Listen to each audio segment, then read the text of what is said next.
I feel for all of you. I send out love to all of you. If you're going through this, if you've gone through this. Hey everybody, it's Megan and welcome back to my channel. If you are brand new here, make sure to hit that subscribe button. I would love for you to join the Days of May family because there are a lot of fun videos coming up because I'm pregnant. I am pregnant with baby number 3. Now, if you've been around for a long time, welcome back. This is a video that might not be pertaining to everybody. So if you have any negative comments, they will be deleted. This is a very sensitive subject and it's something that I'm very vulnerable with. I don't think I'll get emotional with it, but you never know. So I want all the comments to be positive and I want everyone to support each other. I'm also going to link some videos down below. So if I reference that, all those videos will be down below. So as you can see by the title, this is a pregnancy after loss video. Now I am someone, I'm not 1 in 4. I have had 2 miscarriages in the past. This is my 3rd baby, but it is my 5th pregnancy. And I will never ever forget those 2 babies that weren't meant to be. One of them, I'm not sure what happened with it. That story was my first miscarriage story and it was very early on, but I'm not sure what happened with that. Then my second one was a blighted ovum or a missed miscarriage. Yeah, it was very devastating. It was very strange. Nothing made sense to me then. It still really doesn't. I'm not sure what happened. I'm not sure why, and there's nobody that can ever answer those questions for me. So it's just something that happened and now we're moving on from that. And yes, I am pregnant and I am 15 weeks pregnant and I'm finally able to kind of take a breath. I feel like I've been holding my breath this whole entire pregnancy. When we went for I was about 13 weeks, so a couple weeks ago, I went for the baby's NT scan. Got to see everything about this baby. And it just released so much. I have a Doppler. I'm able to hear his heart. Oh, and it's a boy. If you guys haven't seen it, it's a boy. I'm able to hear his heartbeat and that just makes me breathe again. So yes, it took this long. It took 15 weeks for me to be okay with it, to be feeling okay. And that then scares me that I'm letting my guard down. But I'm finally just letting go of the fear. So I was so scared to get pregnant.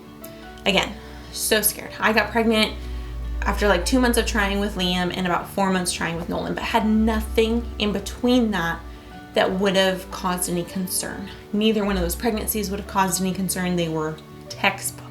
They were better than textbook. I mean, I didn't even have back pain. Like, they were so easy. And deliveries were pretty much textbook for the different kinds that they were. And then all of a sudden, I'm not that much older and all of these problems keep happening. So getting pregnant after my last miscarriage was very scary to me, but I knew that it was something that I wanted. So it wasn't something that was forced upon me by anybody. It wasn't something that I forced upon anybody. We were already planning on getting pregnant and I was like, well, after I had my DNC, my miscarriage, then I waited a cycle and then we started trying again and bam, like almost right away it happened. Was very shocked that it happened that quickly. Obviously you're trying, so you're not totally shocked, but I was instantly scared. Did not film myself taking a pregnancy test, did not tell anyone I was taking a pregnancy test, did not talk about it. We had just come back from Hawaii. I will do a story of how I found out I was pregnant and why I even took a test type of thing. I'll do a whole video on that, but I saw those 2 lines and they were definite. It was there and I was instantly so scared. So downright scared. Obviously I had that first like, oh, and then it was like, okay, now what? The last time that I took pregnancy tests, they were all totally normal. I went and got my HCG, all totally normal, and there was no baby. There was a sac, but there was no baby. There was all the stuff to make a baby, but there was no baby. So I knew that those lines didn't mean anything. And that's so sad to me that's my feeling is those 2 lines don't mean anything. Until you can show me that baby and that heartbeat, I'm not gonna believe it. And it was so sad that that's how I felt, because with both Liam and Nolan, I was so excited. I was so clueless to all of the things that bad could happen. And this time I wasn't. Like, I was like, okay, well, here we go. I didn't have any bad feelings. Like, I didn't think, oh, this isn't gonna work, which I didn't have with my blighted ovum, but I had with the other one. So it was like, okay, like I feel fine. I didn't have any pregnancy symptoms whatsoever. And I was like, well, maybe that's not good. Like, just so many things are running through your head 24/7. That's all you can think about. That's all you are caring about. It pretty much just takes over your life. The fear, the anxiety, the worrying, the anticipation, because you then have to wait to find out if there's a baby, if there's not. It was so overwhelming to me. And I didn't really share that feeling with anybody. I would just like kind of burst into tears when no one was around type of thing. It was just so much was on me, and hoping that this baby was totally fine. So if you're in that situation, it's totally normal. If you want to send me a message, go right ahead. I can talk to you about it, because I was there. I totally was there, and it was no fun. So I told the doctor, they go and get my HCG. And once again, I'm thinking that doesn't mean anything. Like, it will be good to know my levels and such and see if they're going up, but that doesn't mean anything to me. So when they did that, they found out that my progesterone was not where it should be, which is a red flag to me for maybe what was happening before that. Maybe my progesterone just wasn't doing what it was supposed to, and it didn't make a baby. So they immediately put me on that, and that's some crazy stuff. But my levels went up, everything was doing what it should, and I just kind of had to put the fear aside so I could take care of my kids. I could get through the days. Morning sickness finally kicked in pretty early. That made me feel a little bit better, but I didn't have the insane feelings that I had, the insane like hormones and everything that I had with my blighted ovum. I felt exactly like I did with both boys when I got pregnant with them. So that kind of reassured me, but it's still, I didn't see that baby yet, so I didn't really believe it. We didn't tell anybody until we got that first ultrasound. So I was roughly like 8 weeks when they did it, because I ovulate early. The doctor doesn't go off of that. They don't go off of what you say, even if you're able to track it, unless you lie, obviously. They go off of when your last period was. So they waited till I was about, my HCG was a certain level and I was this many weeks, blah, blah, blah, blah, blah. Finally got that first ultrasound. I've never been so scared in my entire life for anything.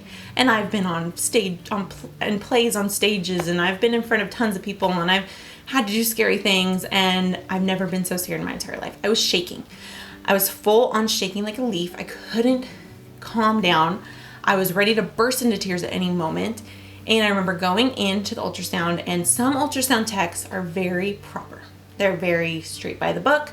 They don't talk to you. They don't even like make eye contact. And this was this lady. So she goes to do it. She's not talking. I'm trying to like say things to maybe like break the tension and not burst into tears. And so she like doing the outside ultrasound. She's like, okay, go to the bathroom, come back, and we'll do the internal ultrasound. So I'm like, okay, so nervous. So I go to the bathroom, I come back, she tells me what to do. She leaves the room. Of course, immediately I look at the screen, and sure enough, there's a sack with a little baby. I've never been, like, I just, everything just releases, and it's like, oh, okay.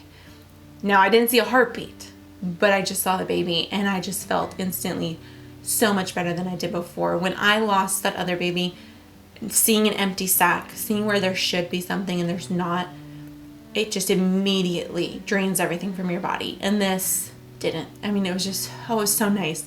So she does the rest of the ultrasound, and she flips the screen. She's like, I just want to ease your tension, and look at this. And so she shows me the baby, and the heart's just going 160 beats per minute. It's just going crazy, and I just lose it. I just start bawling.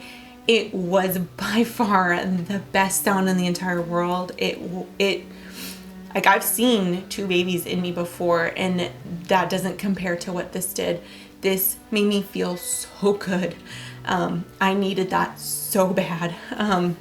Said I wasn't gonna get emotional, but I needed that. I could not go through that miscarriage story again, and it made me breathe again. So if you're there, if you're where I was, you're not alone. Obviously, some people have the story again and again and again, And my heart goes out to you mamas, because that was horrible. I never want to go through that again. Obviously, I'm not out of the woods. I am only 15 weeks pregnant at this moment that I'm filming this. So obviously, I know all the bad stuff that can happen. But so far, he's doing good. Everything is going the way it should. And after getting that first ultrasound, we slowly started telling people, but I still was so nervous. I was so scared. So a week after we got that ultrasound, we got to go to the doctor, because obviously there is a baby. So we got to see the midwife. We got to see another ultrasound. We just got to kind of get reassured that it's okay. Baby's okay. At that point, we didn't know it was a boy. I got all of the testing done. I never used to do all the testing. I just did some of it, but this, I did everything. I wanted to know absolutely everything about this baby that I possibly could. So I got all of the testing done. Luckily, my insurance covers all of it, so we were able to. And we found out his chromosomes are perfect. He's perfect. Like, he's a boy. And I'm over the moon excited about this pregnancy. I will not be 100% okay until I can feel him move on a regular basis. I can hold him when he is out, and I know that he is safe. It's just, after you lose a baby, no matter what stage you've lost that baby, obviously when you go 20 weeks past all of that, when you get to that point, the loss is so much worse, but you still feel horrible, and you still feel like you lost something from the very beginning. You get that positive test, and if you lose the next day, you still lost something. Even if there is a chemical pregnancy, I hate that term, but that's what they use. It still was a pregnancy. Like, your body was still trying to do something, and you immediately plan a million different things for that baby. You still go through the whole loss process of like losing someone, because you did. Even if they weren't completely there, you did lose somebody, even if it was just in your mind. And so I don't think anybody really understands it unless you've gone through it. And my last miscarriage story, there are so many women, almost on a regular basis, I'm getting comments saying I'm going through this right now, and I feel for all of you. I send out love to all of you. If you're going through this, if you've gone through this, if you now have a rainbow baby, congratulations. I am so excited for our rainbow baby, and I'm starting to feel him kick, and it's by far the best feeling. Every time we get an ultrasound, I just want to see that little heartbeat. And our last scan, I got to see everything about him, and everything was just perfect. I use my Doppler all the time to try to find him. He is a little bit stubborn, just like his brothers, but so far he is doing great, and I'm able to breathe again.